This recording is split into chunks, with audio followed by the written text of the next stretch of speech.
Sur es uno de esos casos. Sin embargo, a diferencia del Triángulo de las Bermudas y el Mar de los Sargazos, que son conocidos por fallas en los equipos de navegación y desapariciones de aviones y barcos, la anomalía del Atlántico Sur es conocida por fallas en los equipos de naves espaciales y satélites, así como por fenómenos físicos misteriosos de los que los astronautas informan constantemente.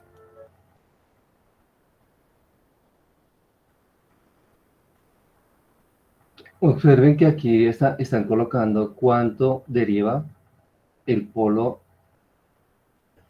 magnético, lo colocan de 2010 a 1900. Rodeando a la Tierra como un gran salvavidas, el cinturón de Van Allen es un campo de radiación de dos bandas que forma el campo magnético de la Tierra. El cinturón de Van Allen engaña a las partículas radiactivas, que emanan de las llamaradas solares, atrapan y protegen a la Tierra de los fuertes vientos solares, que también emanan de nuestro Sol. La parte del cinturón más cercano a la Tierra atrapa a los protones, y el grupo más alejado de la Tierra atrapa a los electrones. El cinturón de protones tiene una altura de 1200 a 1300 kilómetros, excepto por una sección, por encima de la anomalía del Atlántico Sur, por encima de la costa baja de Brasil, cuando desciende 200 kilómetros de la superficie de la Tierra. El desplazamiento de los polos magnéticos se ha registrado desde 1885. En los últimos 100 años, el polo magnético en el hemisferio sur se ha movido casi 900 kilómetros y se ha desplazado al océano austral. Los últimos datos sobre el estado del polo magnético ártico, avanzando hacia la anomalía magnética mundial de Siberia Oriental a través del océano Ártico, mostraron que de 1973 a 1984 su kilometraje fue de 120 kilómetros, de 1984 a 1994, más de 150 kilómetros. Aunque estos datos son aproximados, se confirman mediante mediciones del polo magnético norte. A principios de 2007, la velocidad de deriva del polo magnético norte aumentó de 10 km por año en la década de 1970 a 60 km por año en 2004. En este momento, el polo magnético norte ha acelerado su movimiento, ahora su velocidad. Pregunta, digamos, con lo que se ha visto hasta ahora, ustedes podrían concluir que quién deriva más rápido, o sea, quién tiene una velocidad de desplazamiento más rápido, el polo norte, el polo geográfico o el polo magnético. Profe, yo creo que el magnético no. Sí, aparentemente, de acuerdo a lo que, pues no hay cálculos y podría ser distinto, pero también creería lo mismo, ¿no? Sí, claro. Están hablando de kilómetros de la velocidad, mientras que en el polo geográfico no hablamos de velocidad. Exacto. Es mayor que nunca. Se mueve a una velocidad récord, 64 kilómetros por año, y esta velocidad aumenta constantemente. El magnetismo terrestre ahora está perturbado, aunque se ha mantenido estable durante miles de años. El núcleo que ahora está latiendo, se girará fuertemente durante el cambio de polo. ¿Aquí dónde está el Sol? Bueno, es obvio. ¿A qué lado de la oeste. ¿A dónde? Al oeste. Bueno, sí, digamos la parte izquierda de la pantalla es la parte iluminada. Ya había una pregunta precisamente de eso. ¿Recuerdan la pregunta? Sí, señor. Decía que si la cola de la magnetosfera de la cara del Sol, da la cara del Sol. Y acá, y entonces la cola ¿hacia dónde da? Hacia la parte oscura. Exactamente. Entonces la cola de la magnetopausa o la magnetosfera da al lado opuesto de lo que le pega al Sol, porque lo que hace el Sol con sus partículas es como apichurrar aquí la magnetosfera, y aquí la cola del viento solar lo que hace es alargar la magnetosfera, o sea, esas líneas de fuerza. Creo que todos respondieron bien, ¿cierto? Luisa. Sí, señor, yo respondí bien. Muy bien, felicitaciones. Gracias. Polos, ya que deberá ser reorganizado, tanto física como magnéticamente. En su núcleo, el planeta décimo es un gran imán, y la Tierra es uno pequeño. La Tierra obedece a la voz magnética del planeta décimo, que rápidamente acorta la distancia. Para la Tierra, su núcleo fundido consistente en hierro es más pesado. Y este núcleo es más sensible a la alineación magnética que el núcleo. Con un paso cercano del planeta décimo, el núcleo de la Tierra intenta alinearse con el planeta décimo y tira de la corteza detrás de él. Hay una ligera fricción entre ellos. Y a pesar de sus diferentes reacciones a la influencia magnética, tanto el núcleo como la corteza tienden a moverse en conjunto. La corteza se desplazará en relación con el núcleo fundido blando, y el núcleo, que tiene un campo magnético más fuerte, en otro. El cambio de polos es en realidad el movimiento de la parte interna de la Tierra, el núcleo, destinado a lograr la alineación con un cometa gigante. El planeta décimo, debido a su gran tamaño, en comparación con la Tierra, domina este duelo magnético, y la alineación se logra debido al cambio de polos de la Tierra. La corteza terrestre resiste la nivelación, ya que se captura en la red de campo magnético de su vecino inmediato. En otras palabras, la corteza de la Tierra busca permanecer en la posición anterior, mientras que el núcleo de la Tierra, menos dedicado a la posición anterior, escucha la nueva voz. El estrés que se forma entre la corteza y el núcleo de la Tierra no es muy grande cuando el núcleo de la Tierra se desprende de la corteza y se mueve. Durante el cambio de polos, la corteza vibra, las colinas suben y bajan, las montañas se destruyen. De hecho, esto es un terremoto de 9 puntos en el centro de las plataformas y 15 puntos en las uniones entre las placas, aunque la escala termina con 12 puntos. La Tierra gime y se oye una característica que es llamada sonido de trompeta. El desplazamiento de la corteza ocurre abruptamente en unas pocas horas. En este momento el viento de huracán más fuerte sopla hasta 250 km por hora, los océanos se derraman y, por lo tanto, enormes olas ruedan hacia todas las orillas desde el lado donde se mueve la corteza. Ocurre un cambio completo de la Tierra durante el...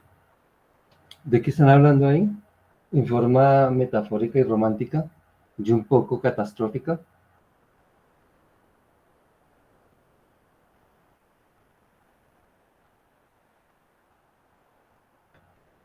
¿De qué están hablando ahí el señor?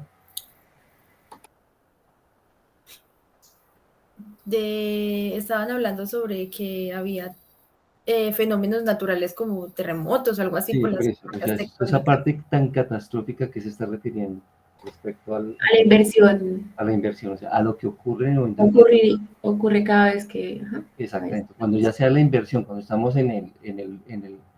cuando estamos en el cero, si estamos haciendo, porque si algo estamos girando, pues sabemos que estamos viajando a lo largo del mismo eje. Cuando llegamos a este punto cero en el viaje, es lo catastrófico que está hablando el señor, pero acuérdense en lo que dijimos, que eso tampoco está tan demostrado todavía, ¿no? Porque además, ¿cada cuánto es que ocurre una inversión? 200.000 años. ¿Y cuánto llevamos observando el campo magnético? 1000 años, creo. No, dijeron que de 1885. O sea, que llevamos ¿cuánto? Como 150. 113 era... Sí. Entonces, pues no podemos ver tantas inversiones del campo magnético. No las podemos ver. O sea, no están registradas. Ahorita que hablamos de ese tema. ¿Cambio de polos? Supongo que no. La polaridad de la Tierra, en la que el polo norte magnético se mantiene firme en una dirección, nunca cambia. Para explicar lo que los investigadores encontraron en la corteza, se les ocurrió la hipótesis de que las inversiones de polos magnéticos ocurrieron en el pasado. En esta hipótesis, asumen que la corteza terrestre no se mueve en ninguna parte y es estable, pero no lo es. En un momento en que la corteza se desplaza debido a la fisura del Atlántico, el polo norte magnético pasa a lo largo de toda su longitud, magnetizando un nuevo magma. Se producen pequeños movimientos del polo norte magnético, especialmente durante el período anterior y posterior al cambio de polos, aproximadamente durante 100 años en ambos lados. El planeta X le habla a la Tierra desde lejos. Los científicos que no han tratado este tema discutirán sin cesar sobre qué son los polos, qué movimientos se producen, y cualquier discusión con tales científicos debe comenzar con una explicación de la causa del cambio de polos. A veces hay poco movimiento durante el cambio de polos, y otras veces hay literalmente un golpe cuando la corteza hace 180 grados. Al tener la oportunidad de explorar solo la corteza de la Tierra y negar o no saber sobre el cambio de polos, los científicos solo pueden asumir que se están moviendo polos magnéticos, y no geográficos. Y hasta aquí esta breve explicación. Si el vídeo te ha gustado, dale al pulgar arriba y suscríbete a mi canal. Bueno.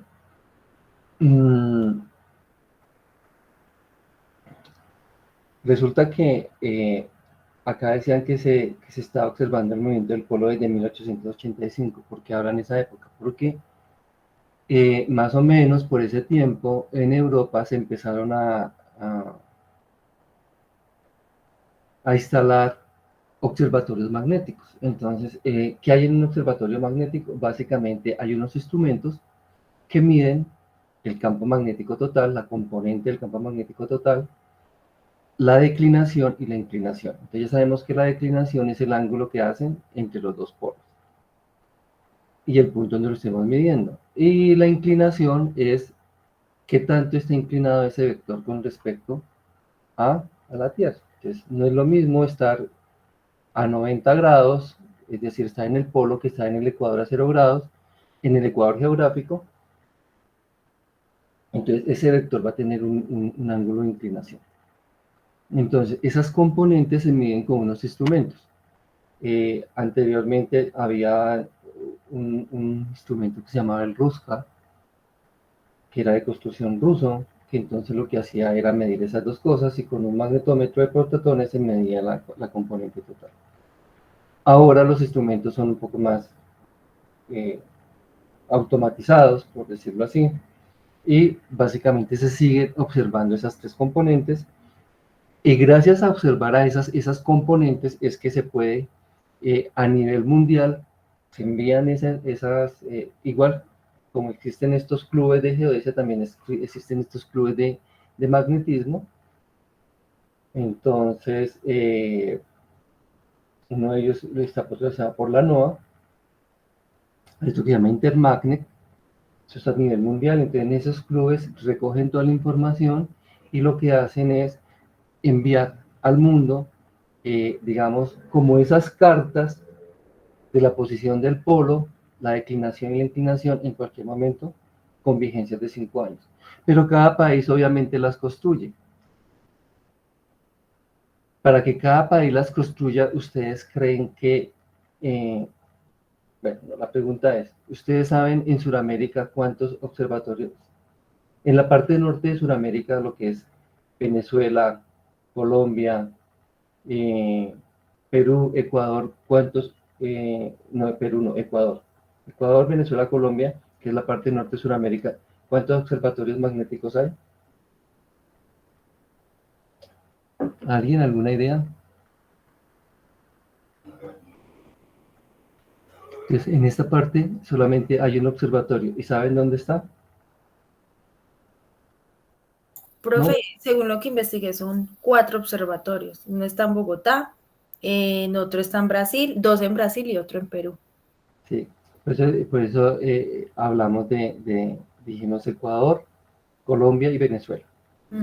Esa es la parte norte de Sudamérica. En la parte norte, ¿cuántos hay? Si en toda esa parte hay 4, de acuerdo a Luisa lo que investigó, ¿cuántos hay? Uno, perfecto. ¿Y dónde está? Colombia. Está en Colombia. ¿Y cómo se llama? El IGAC. No, ¿No? lo administra el IGAC. Ah. Eso queda en una isla que se llama la isla de Fukene y el observatorio se llama Observatorio Magnético de Fukene. Este empezó a funcionar en 1945 aproximadamente. Entonces, la pregunta era, a nivel mundial hacemos esas cartas como las que presentaban en el video.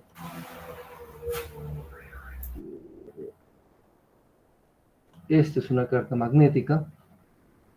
Entonces, a nivel mundial se construyen estas cartas por este club de amigos. Acá para esta parte norte de Sudamérica solamente hay un observatorio que está aquí. Entonces yo les decía que eso es posible gracias a que a nivel mundial tenemos diferentes observatorios y podemos construir estas cartas. Pero a nivel local Colombia también construye sus cartas. Los otros países producen sus cartas. Entonces imaginémonos que, bueno, en el caso de Colombia tiene un observatorio, los otros no tienen, no sé cómo lo hacen. ¿Ustedes creen que con el observatorio magnético se podría hacer una carta más local del campo magnético para Colombia, por ejemplo, que los hace legal? Yo creo que sí, porque está muy cerca. No. No, otra persona, pero la respuesta es no. Otra persona que nos ayude.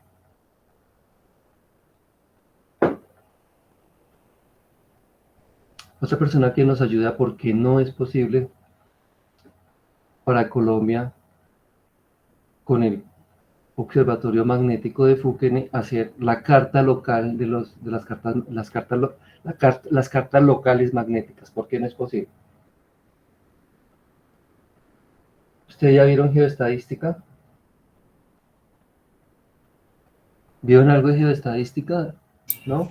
Profe, porque yo creo que se necesitan más de como más de un observador. Muy bien, Juan, esa es la respuesta. Usted con un punto no puede generar una superficie, ni siquiera puede generar una línea. Entonces, para Colombia se estableció una red de estaciones magnéticas que lo que hace el IGAD es periódicamente, entre comillas, que es periódicamente por lo menos ir a ese punto que está materializado como si fuera una estación de esas donde tomamos alturas, un NP, que está materializado, que es un mojón, y usted ese mojón dice, en este mojón tenemos tales coordenadas. Entonces, para ese mojón magnético se ocupa y se le coloca el cálculo de cómo fue su declinación, inclinación y campo total y la fecha en la cual se toma la observación. Y con eso se construyen las cartas magnéticas locales. Colombia lo hace porque tiene la red de estaciones y hay otros países que no lo han hecho porque no tienen. Por ejemplo, en Paraguay están intentando implementar la red magnética, pero desafortunadamente en nuestros países no ven una utilidad a este tipo de trabajos porque les parece que es una perdedera de plata o porque producen datos para hacer ese tipo de cartas mundiales. ¿Ustedes creen que es una perdedera de plata?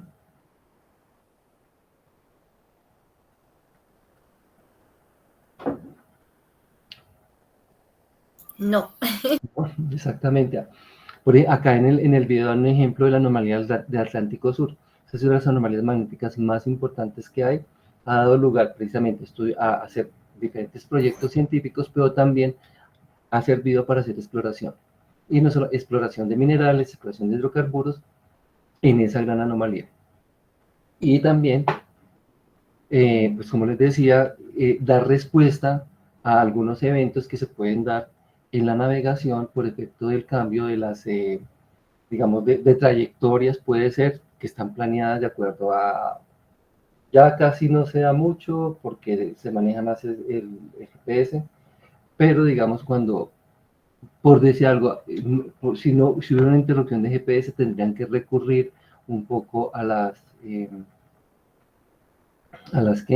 esa parte antigua de navegar a partir de instrumentos magnéticos, rutas que da el magnetismo, que son muy parecidas, pero entonces no se podría hacer. Entonces sí es importante. Bueno, conecto con otro punto, era que habíamos dicho que el campo magnético se ha observado desde 1885. Pero, ¿qué pasa con el campo magnético antes de 1885? El campo magnético, ¿desde cuándo existe el campo magnético? ¿Desde cuándo creen que existe el campo magnético?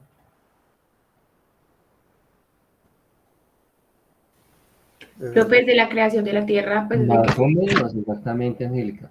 No es exactamente hace 4.600 millones de años, pero hay que mirar cómo evoluciona.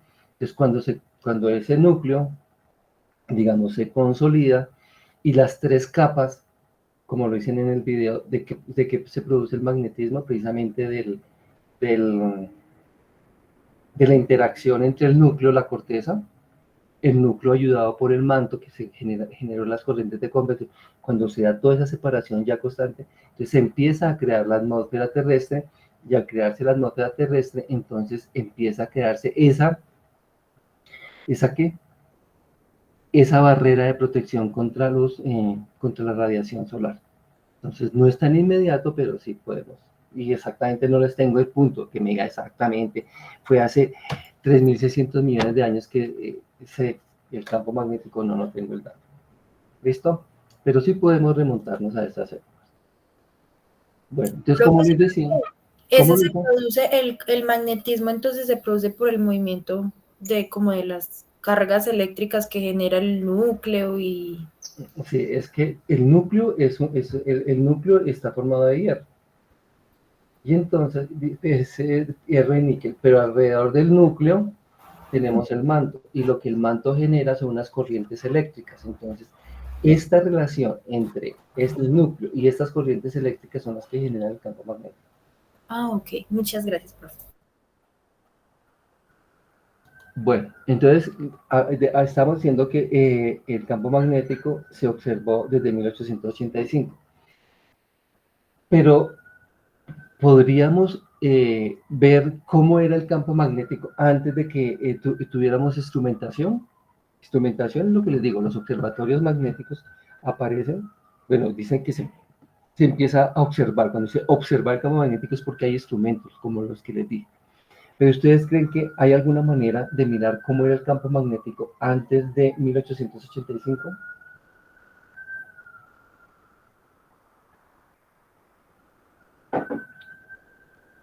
Pues no directamente. Bueno, pero ese pues no directamente está diciendo es un sí, ¿cierto? Es como un sí entre comillas, ¿cierto? Sí, porque antes existían las brújulas, no sé. Sí, pues es un sí, alguien que le ayuda a Luisa. La brújula como tal, sí, es antigua, pero solamente marcábamos una dirección. Pero observar el campo magnético, sus componentes, para poder mirar sus trayectorias, eso se hizo desde 1885 instrumentalmente. Profe, pero también existían unas rocas que eran como magnéticas, ¿no? Ese es el punto, por ahí vamos. Entonces resulta que... Muy bien, Luisa. Las rocas, de alguna manera, ellas tienen diferentes propiedades y siempre las han tenido. Entonces, de acuerdo a cuando se forma una roca, ellas, como la huella dactilar nuestra, las rocas también adquieren como una huella dactilar. Y esa huella dactilar es como la impresión del campo magnético que estaba en ese momento en la Tierra, él la adquiere. Entonces, las rocas hablan de cómo era el campo magnético en el momento de su formación. Y eso es lo que yo le diría como la huella magnética. Eso se conoce como el campo del paleomagnetismo. Entonces, vamos a ver un videito de lo que es el paleomagnetismo.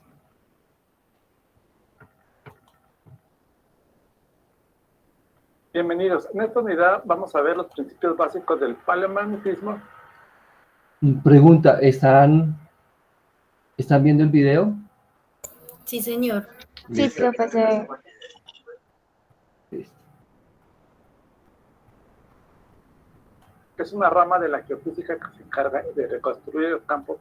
Bienvenidos. En esta unidad vamos a ver los principios básicos del paleomagnetismo, que es una rama de la geofísica que se encarga de reconstruir el campo magnético de la Tierra en el pasado. Veamos dos conceptos que hemos visto en videos anteriores que vamos a definir con un poco más de claridad, que es el polo magnético y el geopolo magnético, que gramaticalmente son muy similares, sin embargo, físicamente son bastante diferentes. El polo magnético es aquel lugar, la superficie de la Tierra, donde las líneas de campo son perpendiculares a la superficie, mientras que el geopolo magnético es una aproximación matemática de la proyección en superficie del momento dipolar que mejor ajusta a los datos observados en la Tierra. Es decir, voy a asumir que mi apuntador representa ese momento dipolar, que es la forma más básica de campo magnético, y yo lo voy a proyectar ya sea hacia el polo norte o hacia el polo sur. Ese punto en el que se proyecta en superficie va a ser el geopolo magnético. En este caso, vamos a asumir que está centrado en el centro de la Tierra, por lo que va a ser antipodal, es decir, el geopolo magnético norte va a estar exactamente en el lado opuesto del geopolo magnético sur.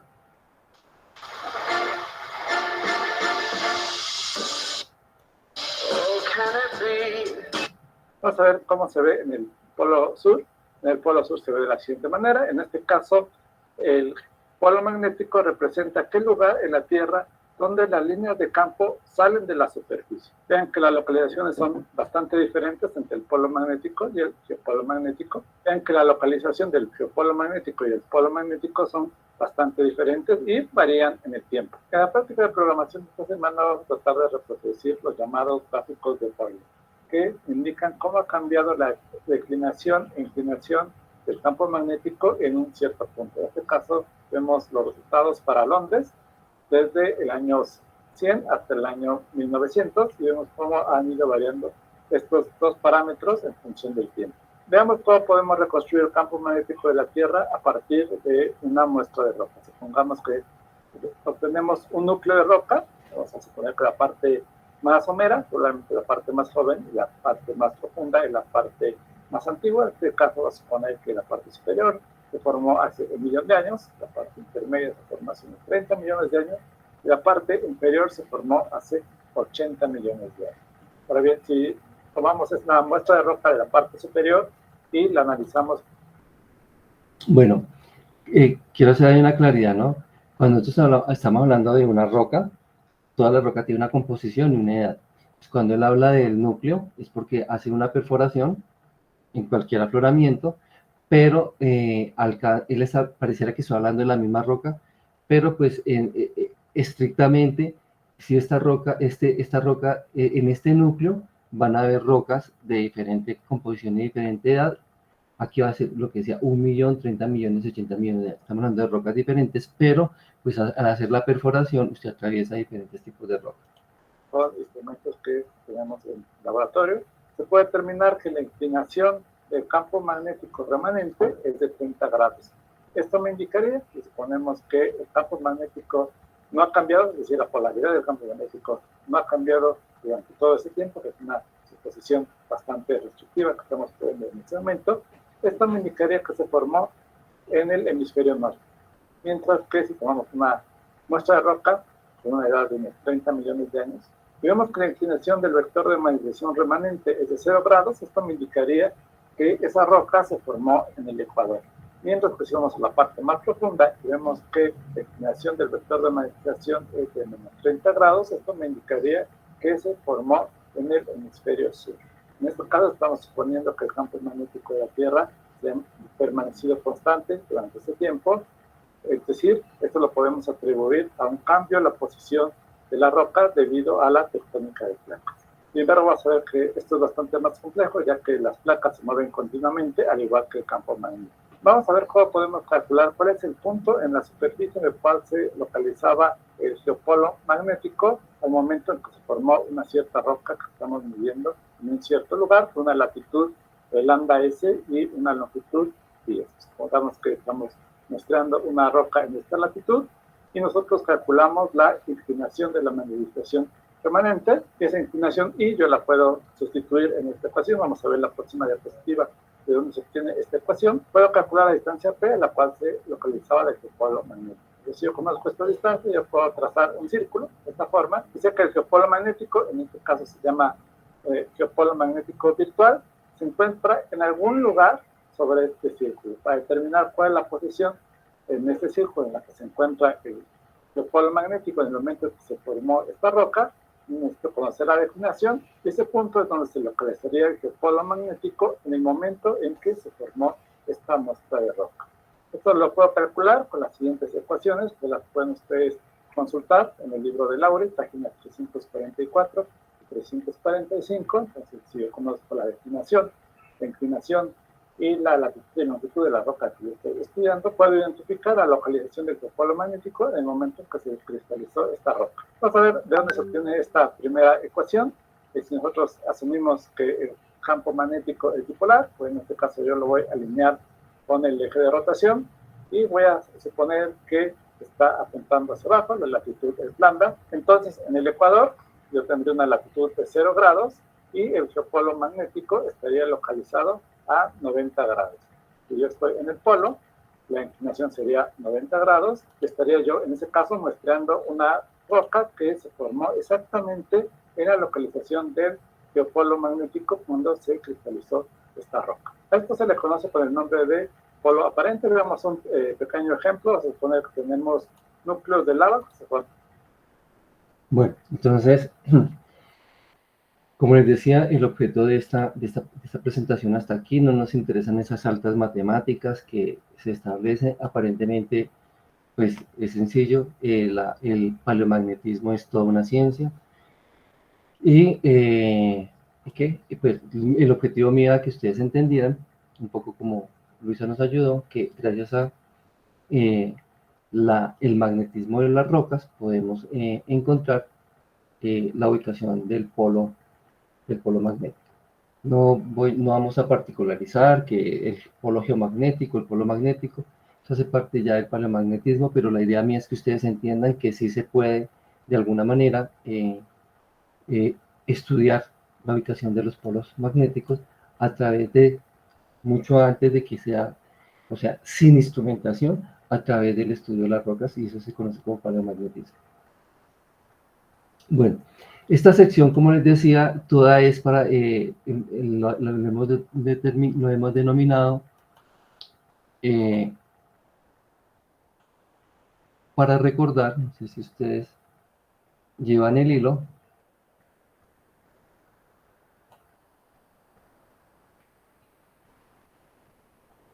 Entonces, fíjense acá, él es el título, bueno, mi ayuda es para recordar 2. Voy a colocarles 2 videos y esos tienen que ver ahora ya con la dinámica interna de la Tierra y tiene que ver con las placas tectónicas y la deriva continental.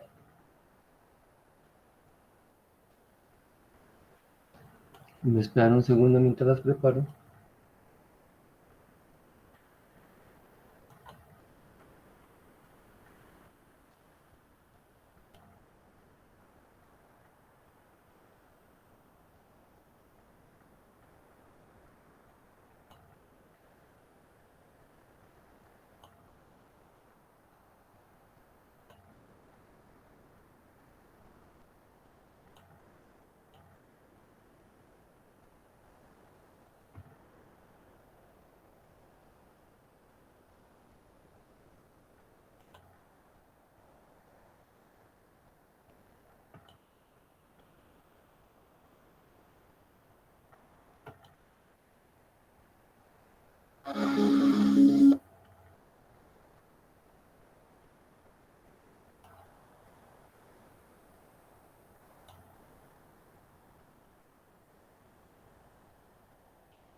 La idea que prevaleció durante muchos siglos y que aún hoy suele escucharse acerca de la inmutabilidad y perfección de la esfera sobre la que asentamos nuestra cultura y todo cuanto nos rodea, es completamente errónea.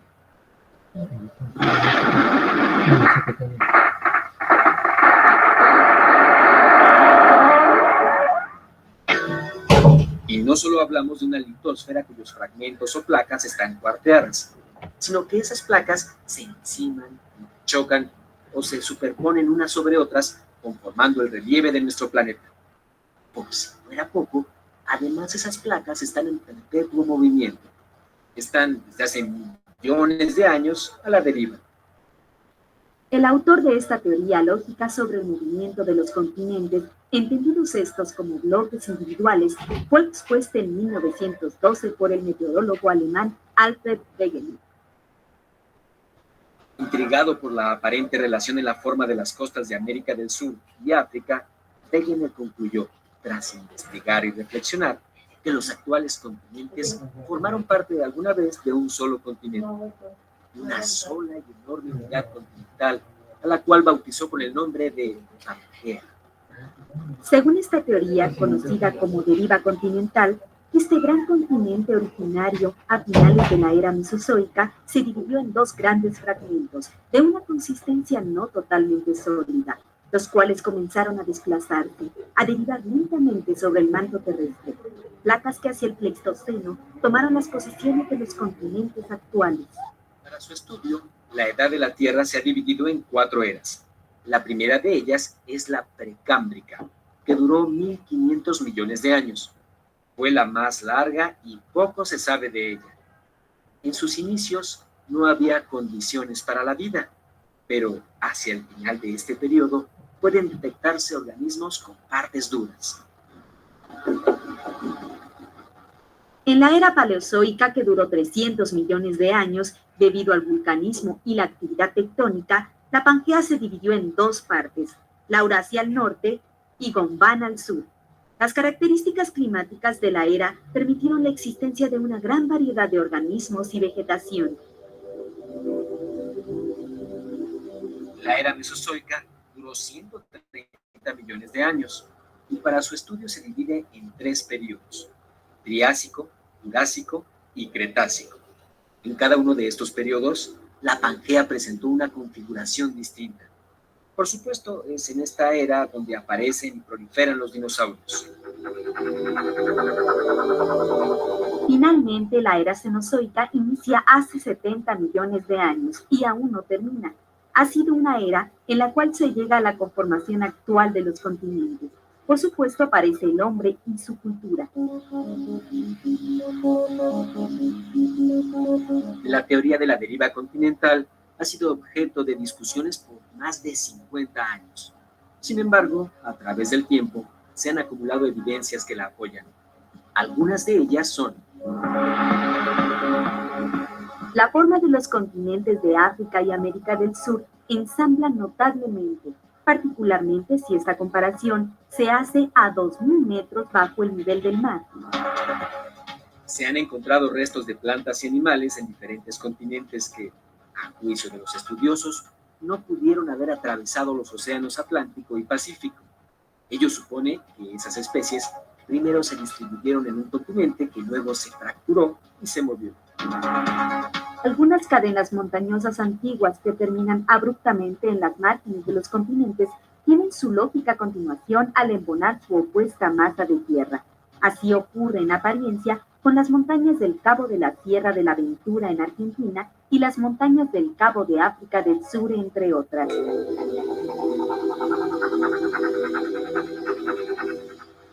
La teoría de la deriva continental de Wegener nos ayuda a entender el porqué de la actual conformación de los continentes.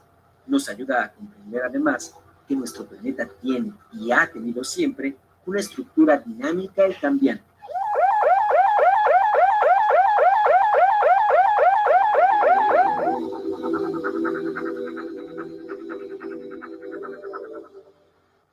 Se trata de una teoría que actualiza y complementa la teoría que recientemente examinamos. La teoría de la tectónica de placas acepta, en principio, los enunciados de la deriva continental que describen a la corteza terrestre como una especie de costra que flota sobre el manto, costra que está dividida en placas que se empujan, sobreponen o rozan entre sí.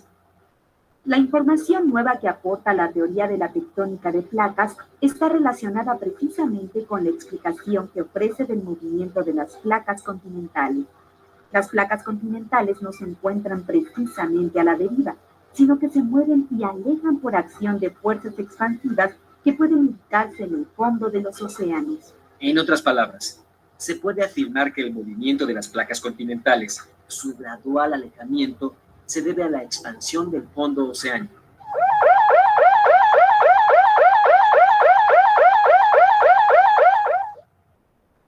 La teoría de la tectónica de placas es producto de la colaboración de varios científicos, quienes formularon entre 1960 y 1968 hipótesis basadas en un conocimiento más preciso del fondo oceánico. Las principales evidencias de esta teoría son: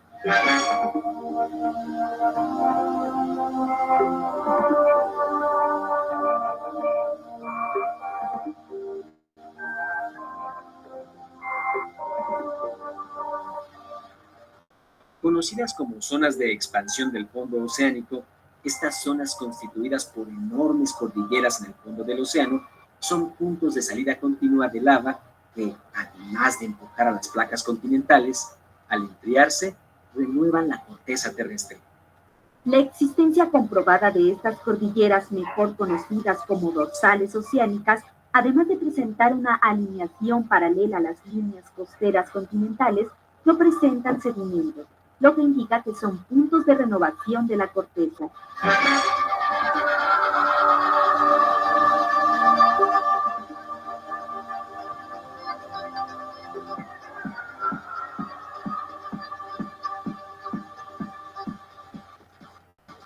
Son lugares donde la corteza oceánica se sumerge y funde dentro del manto. Estos puntos, que se han localizado principalmente en los bordes oeste del Pacífico y el noreste del Índico, probablemente son la causa de la elevación de cordilleras como la de los Alpes, los Andes o los Himalayas, o el surgimiento de volcanes distribuidos en zonas conocidas como cinturones de fuego.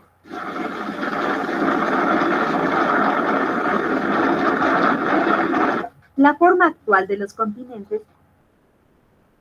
Nosotros hacemos parte del cinturón de fuego del Pacífico. O sea, nosotros es Colombia. Sí, profe, estamos cerca. Sí, perfecto. Es el resultado de una lenta evolución. Es producto de fuerzas que renuevan la corteza terrestre desde el manto, en un ciclo de considerable dimensión y amplitud, que permite a las superficies oceánicas y continentales mantener una relación de crecimiento poco variable.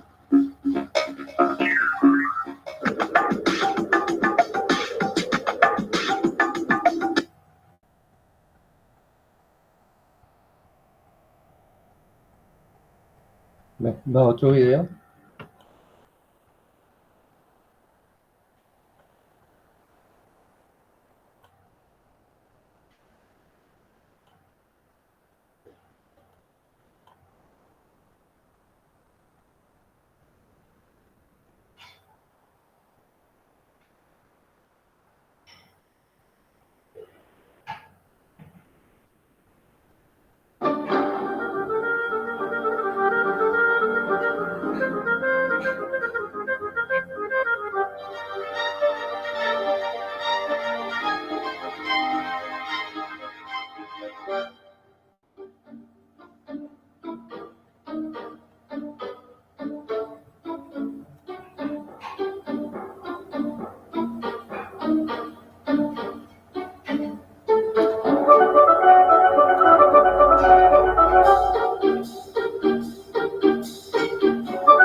Observen que aquí en la parte de arriba de la diapositiva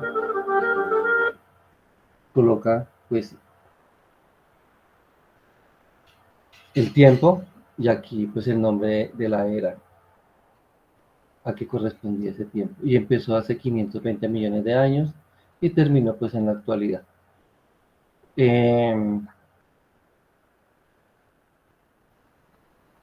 Estas animaciones están soportadas básicamente en dos campos del saber o en dos áreas temáticas, por decirlo así. Una, ya la vimos hoy, ¿cómo se llama?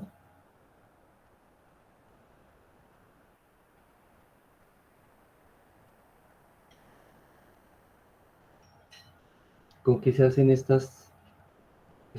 cómo creen que se hacen estos modelamientos? Ya les dije, una, ¿a partir de qué? Eso lo vimos hoy. ¿De satélites, profe? No. O... El tema del magnetismo. Sí, pero ¿cómo dijimos que se llamaba esa técnica o esa rama de la ciencia? Ahí estaba en el video. ¿El qué? Paleomagnetismo. El paleomagnetismo, listo, Marón. Pero falta otra. La otra se las voy a decir. La otra se llama las reconstrucciones paleogeográficas o palipánsicas. ¿Y en qué consisten? Básicamente, como se toman núcleos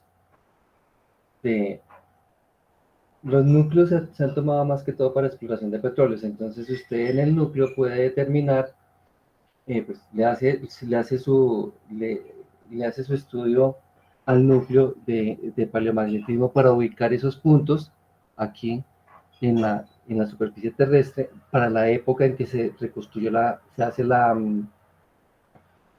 hace la toma de la declinación y la inclinación, pero además se estudian todos los fósiles, o sea, cuál era esa paleogeografía que existía en ese momento. Entonces, por eso es que ellos pueden, para diferentes épocas, determinar cómo era cómo era la división de las placas, por decirlo así. Entonces, de acuerdo a la edad, que la determinan por el paleomagnetismo, y cómo lo separan de acuerdo a los ambientes, paleogeográficos. Y eso se hace a través de reconstrucciones paleogeográficas.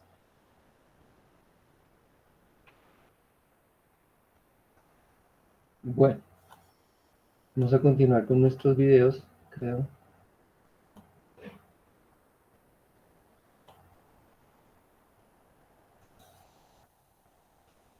Listo, entonces voy a colocarlo.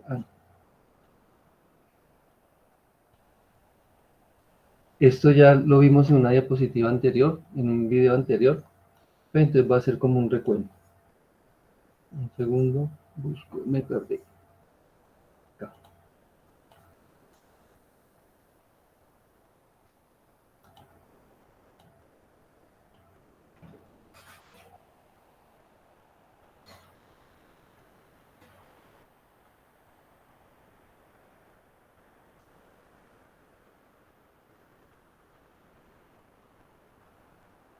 Bueno, entonces,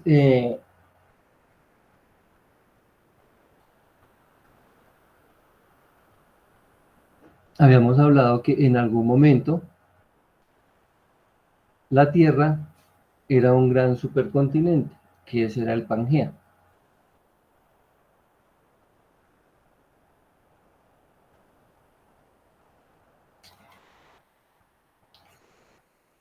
Y después del Pangea,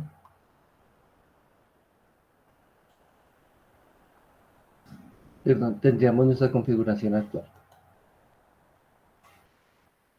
Lo que tenemos aquí era que los continentes estaban unidos, ¿cierto? Y se notan estas divisiones. Por ejemplo, estaba unido África con Suramérica, y aquí había como un incipiente mar que dividía esta parte del Pangea un poco de Eurasia. Y de alguna manera aquí a África estaba pegada a India, Antártida, Australia, y toda esta parte de China con Europa era todo lo que se llamaba como Eurasia. Pero pues acá por la forma de están colocando como esas, como las divisiones, sin estar. Entonces recuerden que en uno de los videos se hablaba del señor Alfred Wegener. Entonces este personaje más o menos para 1915, él escribió un libro denominado El origen de los continentes y los océanos. Entonces este señor era un meteorólogo y fue el primero en reunir diferentes disciplinas científicas para argumentar que de alguna manera la Tierra antes estuvo unida, ahora está separada en los continentes que conocemos y que eso se debía gracias a la teoría denominada deriva continental. Para 1915 esta teoría fue, pues como todo, ¿no? Cuando alguien escribe algo, plantea una hipótesis y luego llega a hacer teorías, de todas maneras siempre va a haber detractores. Entonces, pues sí, tuvo muchísimos detractores la teoría de la deriva continental para esa época. El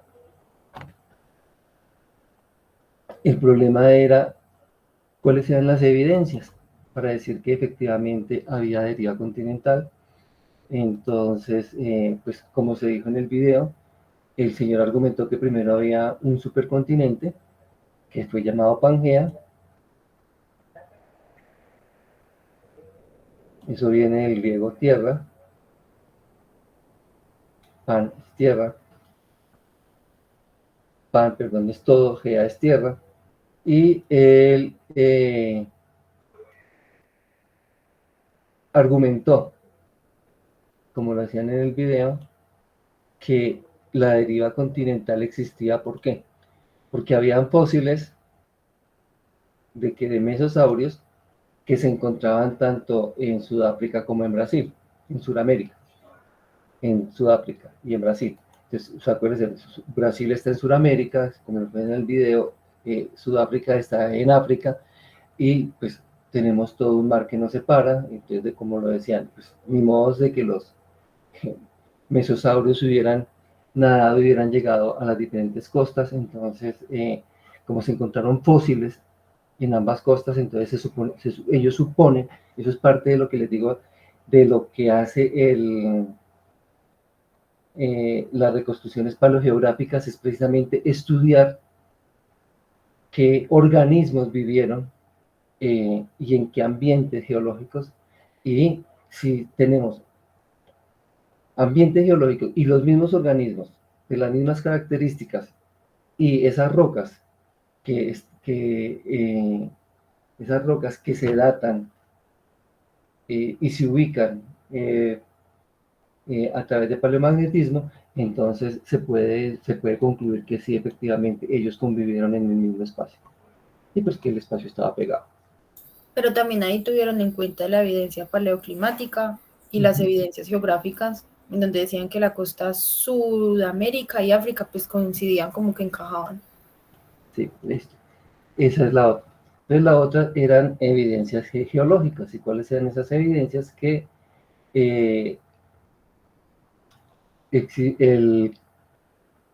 existe una formación geológica o una montaña que está en la provincia occidental del Cabo, en Sudáfrica, que tiene las mismas características geológicas que la Sierra de la Ventana en Argentina. Entonces, si tenemos dos continentes separados, pero tenemos la misma roca, entonces podemos asumir que en algún momento las dos rocas estuvieron unidas, ¿cierto?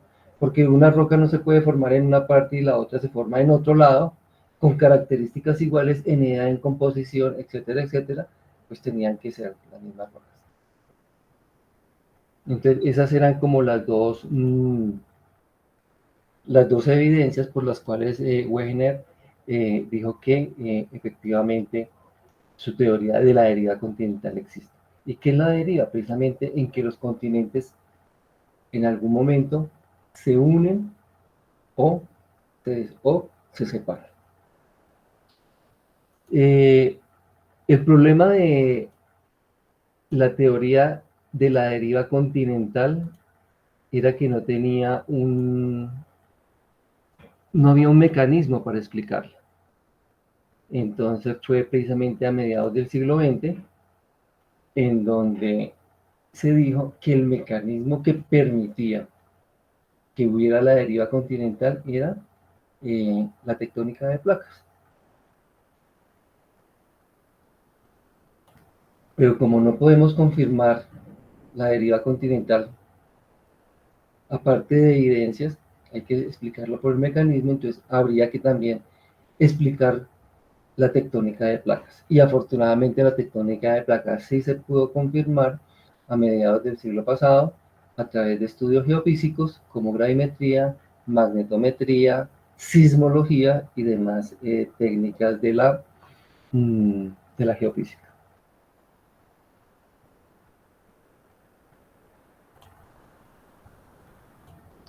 Aquí vamos a ver, tengo un videito, entonces a ver qué es.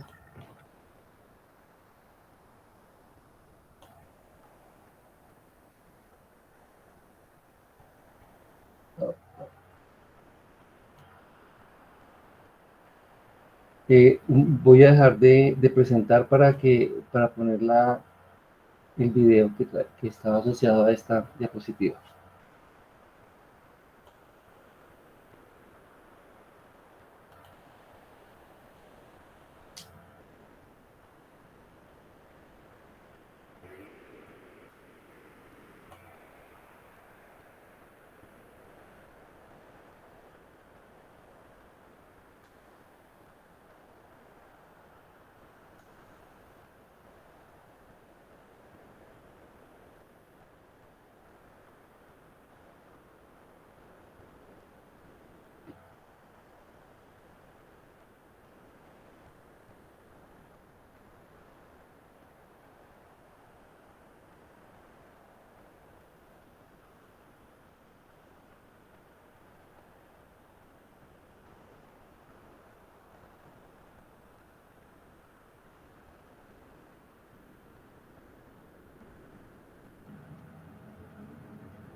Listo. Pregunta, si nuestra geodesia datara, pudiéramos, bueno, no sé si me entiendo. Cuando hablo de datar, hablo de tiempo. Si nuestra geodesia remontara al inicio de esta simulación del movimiento de la Tierra, ¿acá cuánto era que decía? Aquí arrancamos en cuánto. ¿Alguien observó?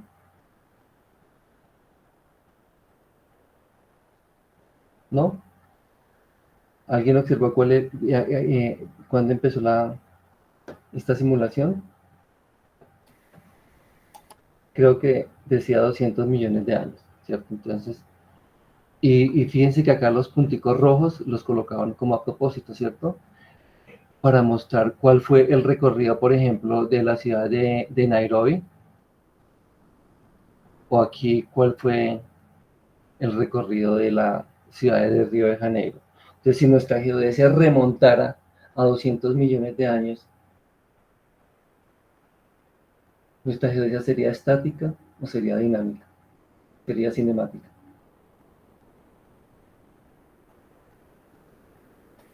Dinámica.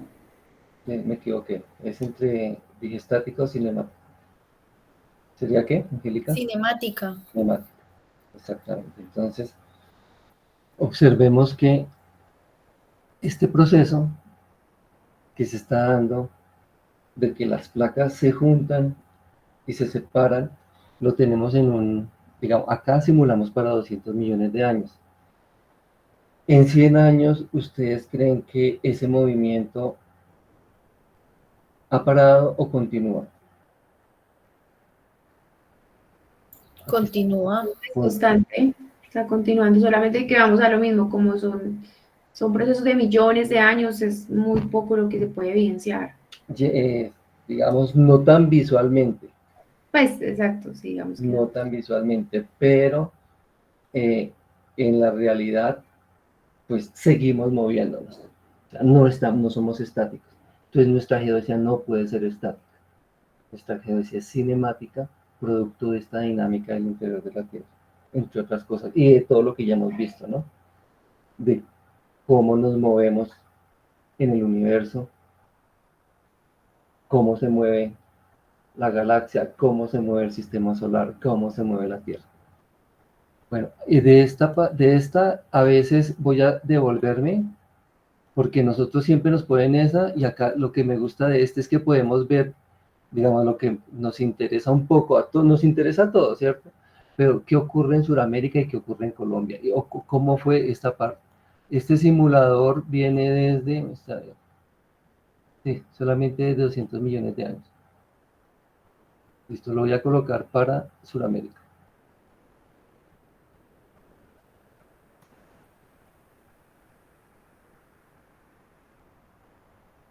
Entonces, lo que ustedes están observando aquí un poco es cómo se está moviendo Sudamérica aquí, y vamos a ver cómo se forma el Océano Pacífico, cómo se separa, y acá ya se empieza a separar Suramérica de Norteamérica, cómo se empieza a formar la placa Caribe, y cómo entran a interactuar la placa de Nazca con el continente suramericano, y acá pues se está mostrando para ese tiempo, ¿no?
Perdón. Bueno, eso es lo que les tenía para el día de hoy. Por favor, enciende la cámara.